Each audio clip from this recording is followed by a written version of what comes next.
아멘.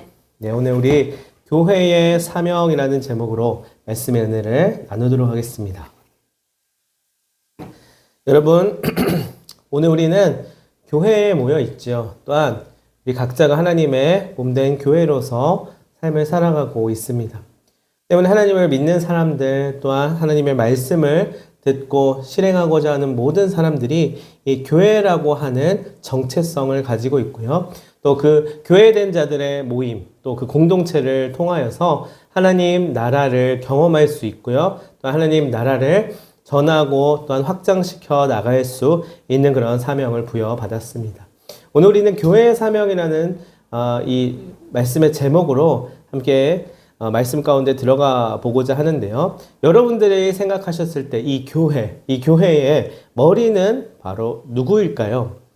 교회의 머리. 우리가 세례 교육을 하고 또한 새신자 교육을 할 때 이 질문을 하면 사람들이 모두가 조금 당황스러워 합니다. 교회에 머리가 있나요? 교회의 머리는 담임 목사님, 대표자 목사님, 아니면 교회의 머리는 어떤 건물주, 아니면 누구 총회장, 이렇게 생각할 수도 있어요. 그런데 그것은 일종의 조직과 어떠한 기관이나 단체의 성격을 지닌 그런 그룹의 한 우두머리나 장을 이야기할 때 하는 말이겠죠. 그러나 우리 교회의 머리는 누구냐면 바로 다름 아닌 예수 그리스도이십니다. 예수님이 교회의 모든 중심이자 방향키나 다름이 없습니다. 이 사실을 잊어버리면 그것은 교회가 아니라 머리가 예수 그리스도로서 또는 몸이 각 지체로서 이루어진 그런 교회가 아니라 하나의 그룹, 그냥 단체나 장이 되어버릴 것입니다. 그래서 우리는 예수님의 말씀을 따라가야 되고요. 예수님이 보여주신 모습을 따라서 그것을 삶의 지표이자 소망으로 삼으며 살아가야만 합니다. 예수가 머리이기 때문에 우리는 그렇게 삶의 모든 움직임들과 또한 행적들을 예수 그리스도로 말미암아 그 중심으로 삼고 나아가야 한다는 것이에요. 그런데 나는 예수님이 아니에요 라는 생각할 수 있어요.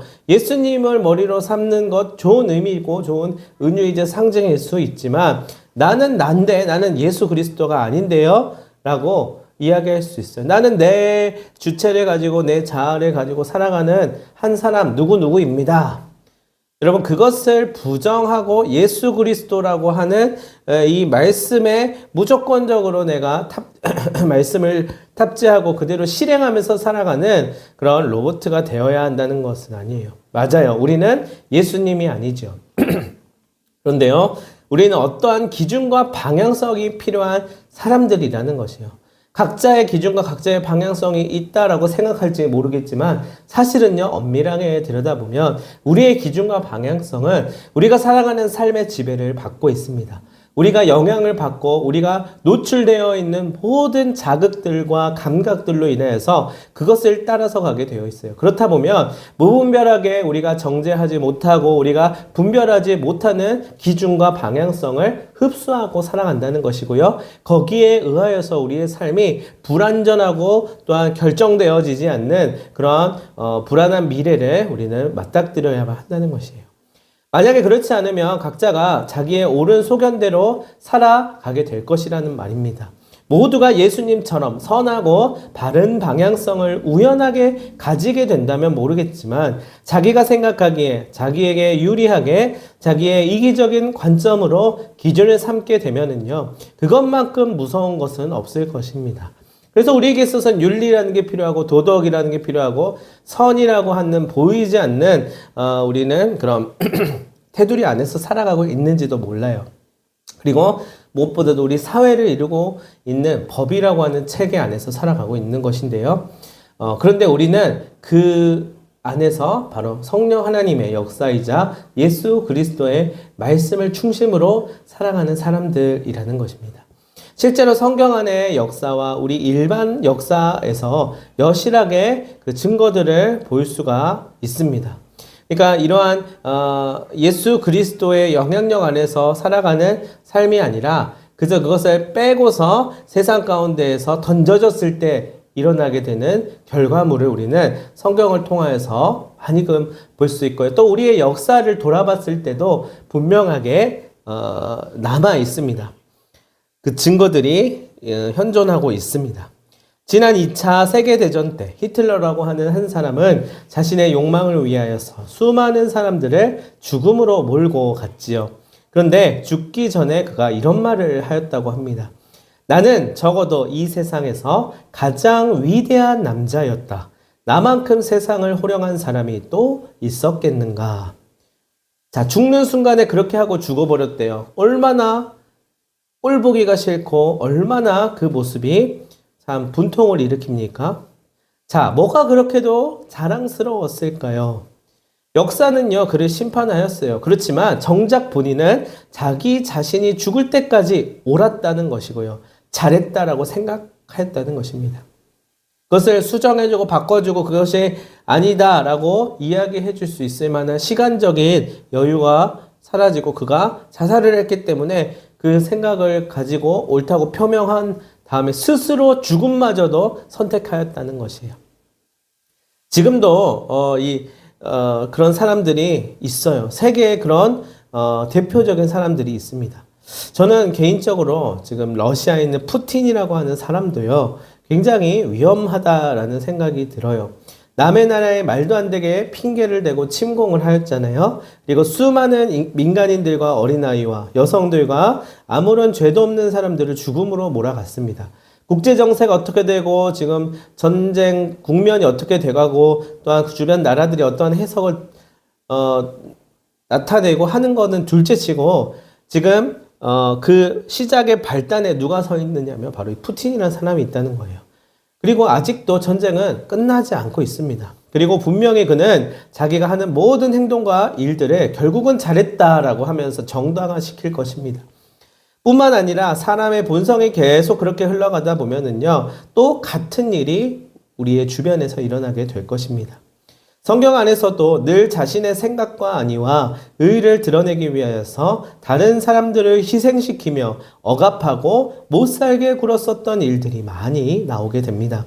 그런데요, 우리 예수님께서는 그 모든 것들을 깨뜨리시고 하나님이신 자신이 기준이자 방향성이 되어 주십니다. 그리고 그 안에는 생명이 있고 구원이 있으며 사랑이 있음을 몸소 보여주신 것입니다. 그것이 성육신이고 오늘 우리가 대림절 기간을 지나고 있는데 우리가 예수 그리스도를 기다리면서 새겨야 할 것이 바로 이 지점입니다.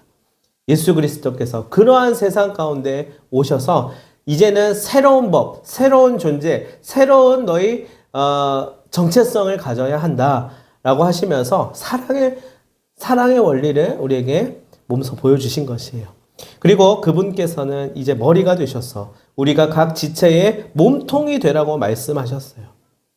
그게 바로 교회가 탄생하게 된 이유이기도 합니다.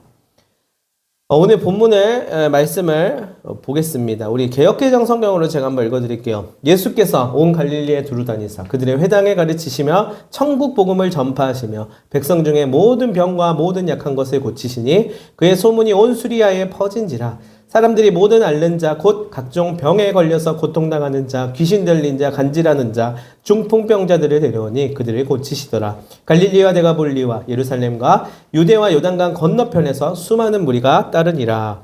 아멘. 자, 여기에서 오해하지 말아야 할 것은요, 예수님께서 막 병을 고치시고 귀신을 쫓아내시고 안전병해를 일으키시기 때문에 여기가 제일 핫하다, 여기다 여기 이분을 따라다니자라는 그런 마음으로 그리스도인이자 교회를 이루어서는 안 된다는 것이에요.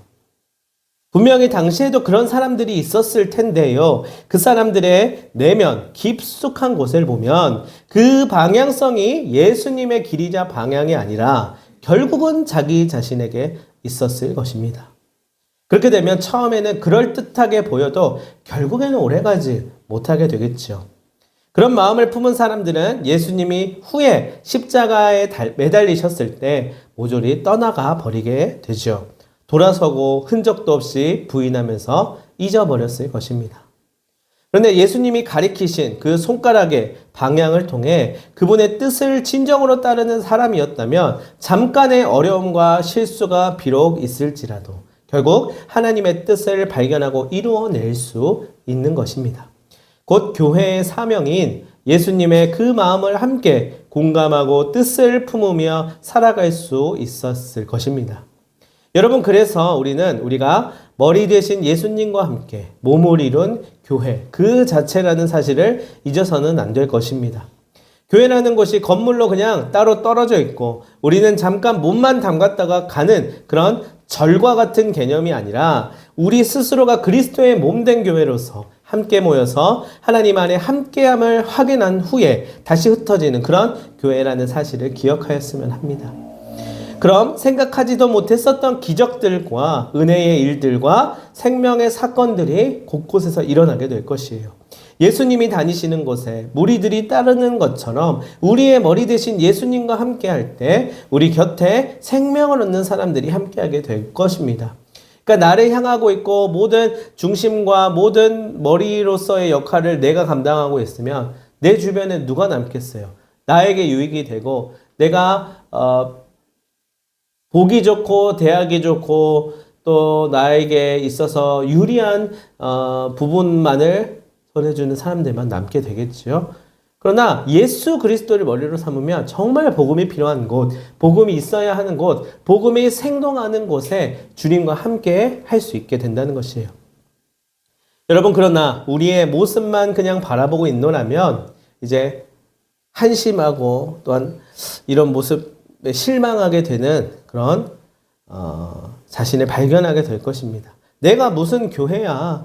나는 나라고 하는 존재 자체도 버겁고요. 관리하기도 어려운데 내가 무슨 교회입니까? 여러분, 이런 생각이 든다는 것이에요.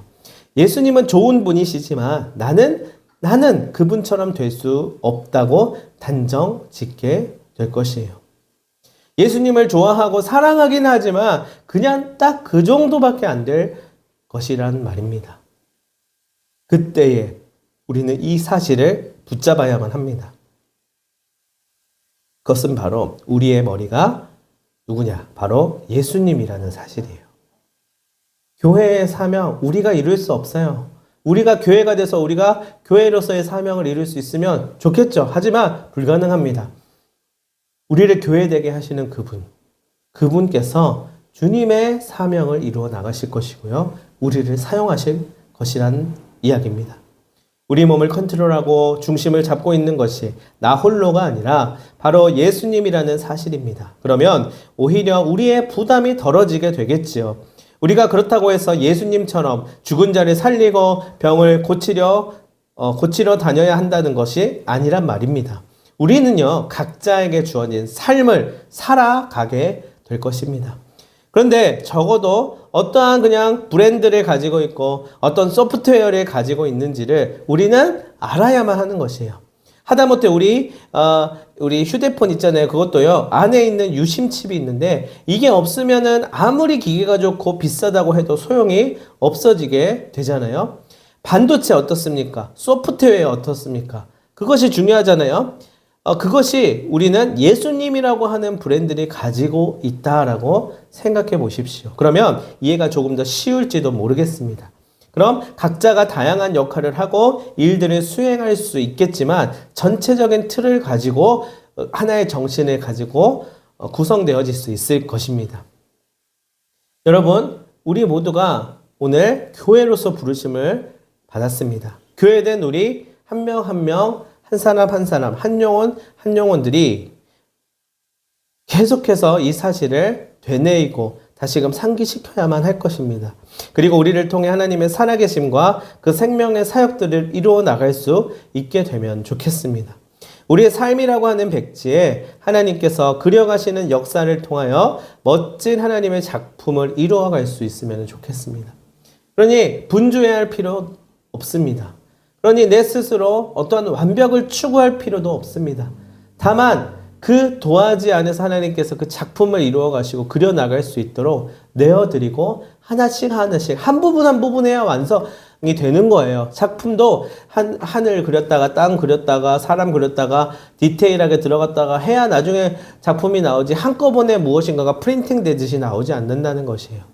붓을 주님께 드리고 주님께서 그려나가실 수 있도록 함께 그 붓을 잡고 그려나갈 수 있도록 하여야 할 것입니다. 그래야 우리를 통하여서 일하시는 그 하나님의 일하심을 우리는 경험할 수 있게 될 것입니다. 그러나 세상이 자꾸만 우리를 속일 것입니다. 너는 그냥 너 살기에 바빠야 해. 너 살기에도 벅차야 해. 예수는 좋은 분이신 건 맞지만 너보다 앞설 수는 없어. 그럼 넌 뒤처지게 되어버릴 거야. 그러면 우리의 소프트웨어, 유심칩, 머리는 바로 다른 것의 지배를 받게 될 것입니다. 여러분, 바쁨이라고 하는 것이 얼마나 악한 것이냐면요. 선한 일을 행할 수 있는 가능성과 여건이 주어져도 바쁘다는 핑계로 그러한 일들을 수행하지 못하게 됩니다. 그 바쁨의 중심에 무엇이 있는지를 봐야만 해요. 예수 그리스도가 있다면 우리의 바쁨은 예수 그리스도의 생명을 살리는 일로서 그 안에 틈이 생기고 여유가 생기고 또한 예수 그리스도로 인해서 얻어지는 생명의 꼴이 일어나게 될 것입니다. 그러나 그 중심이 나에게 향하여 있으면은요, 생명이 들어올 틈이 없어요. 자꾸만 우리의 삶이 버거워지고 힘겨워지게 될 것입니다.